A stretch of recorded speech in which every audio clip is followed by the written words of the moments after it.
আজকে আমরা খুবই গুরুত্বপূর্ণ একটা ম্যাথ করব, যা হচ্ছে বিগত সালে বাংলাদেশ গ্যাস ডিস্ট্রিবিউশন কোম্পানি লিমিটেডের অ্যাসিস্ট্যান্ট ম্যানেজার পদে 2017 সালে আসে। এবং হচ্ছে এই কোশ্চেনটা করেছে যারা, তা হচ্ছে আইবিএ ডিপার্টমেন্ট বা ঢাকা ইউনিভার্সিটির আইবিএ। আচ্ছা, প্রথম হচ্ছে আমরা কোশ্চেনটা ভালোভাবে পড়ি, তারপর হচ্ছে সমাধান করি। আচ্ছা, প্রথম হচ্ছে দেখা যাচ্ছে যে a foods salad is made by mixing কত 3 কেজি অফ ম্যাঙ্গো কস্টিং টাকা হচ্ছে 120 পার কেজি। এখানে বলছে যে এই ফলের সালাদ তৈরি করেছে কি করে, ফুড মানে বিভিন্ন ফল দ্বারা। এর মধ্যে একটা মিক্সিং করছে যেটা সেটা ম্যাঙ্গো। এখানে ম্যাঙ্গো কয় কেজি দিচ্ছে, 3 কেজি ম্যাঙ্গো, যার প্রতি কেজির মূল্য হচ্ছে 120 টাকা। পরে বলছে 2 কেজি পাপায়া মানে 2 কেজি পেঁপে, যার প্রতি কেজির মূল্য হচ্ছে 100 টাকা। পরে বলছে 2 কেজি অফ গ্রেপস, যার প্রতি কেজির দাম হচ্ছে কত, 140 টাকা।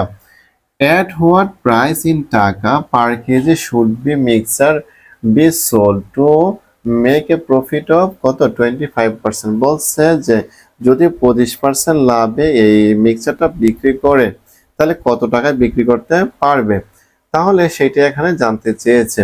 তাহলে আমরা প্রথম লিখতে পারি ক্রয় মূল্যটা আসলে মানে কত টাকায় আমরা ক্রয় করেছি। তারপর ক্রয় করার পরে যেটা হবে, যেমন হচ্ছে যত কেজি হবে তত কেজি, যত টাকা টোটাল হবে একে কেজি দ্বারা ভাগ করে যেটা পাবো মানে প্রতি কেজির দাম আমরা গড় পাবো। তারপরে এটা থেকে আমরা কি করব, 25% প্রফিট বের করব। আচ্ছা, এখন হচ্ছে যে প্রথম বলছে কি ম্যাঙ্গো, ম্যাঙ্গো কত কেজি, 3 কেজি। তাহলে 3 কেজি প্রতি কেজির দাম কত, 120। তো 3 12 কত 36, 360। পরে বলছে 2 কেজি কি হচ্ছে পাপায়া, পাপায়া কত কত করে, যে 2 কেজি 100 টাকা করে। তাহলে কত হবে, 200।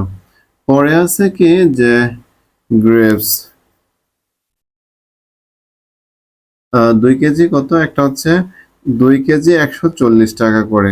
তাহলে কত আসবে, 280 টাকা। এখন আমরা পেলাম কয়টা, একটা দুইটা তিনটা। আম আম হচ্ছে 3 কেজি, আর হচ্ছে পেঁপে 2 কেজি, আঙ্গুর হচ্ছে 2 কেজি। তাহলে টোটাল হচ্ছে কত কেজি, 7 কেজি। আর আমরা যোগ করলে পাবো হচ্ছে 0, 14 4 হাতে আছে 1, তাহলে কত হচ্ছে 8, 840।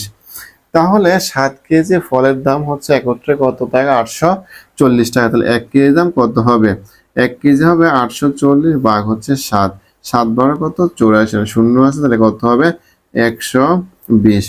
তাহলে আমরা 1 কেজি মানে কি 1 কেজির ফলের ক্রয় মূল্য পেলাম কত, 120 টাকা।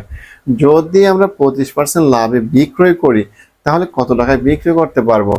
যেহেতু এখানে ক্রয় মূল্য কত টাকা আমাদের 120 টাকা, এর 25% আগে বের করি, তাহলে আসছে কত, 0 0 ক্যান্সেল, 5 5 25, 5 দুগুণে 10, 6 দুগুণে 12, 6 5 6 কত আসছে 30, আর হচ্ছে আমাদের আগের ছিল কত 120। তাহলে আমরা 150 টাকায় যদি কি করি বিক্রয় করি তাহলে কত পার্সেন্ট আমাদের লাভ হবে, 25% লাভ হবে। তাহলে আমরা একটু খেয়াল করি যে এখানে আমাদের অপশন কত আছে, যে অপশন বি হচ্ছে কত 150, এবং এটি হচ্ছে এই কোশ্চেনের উত্তর।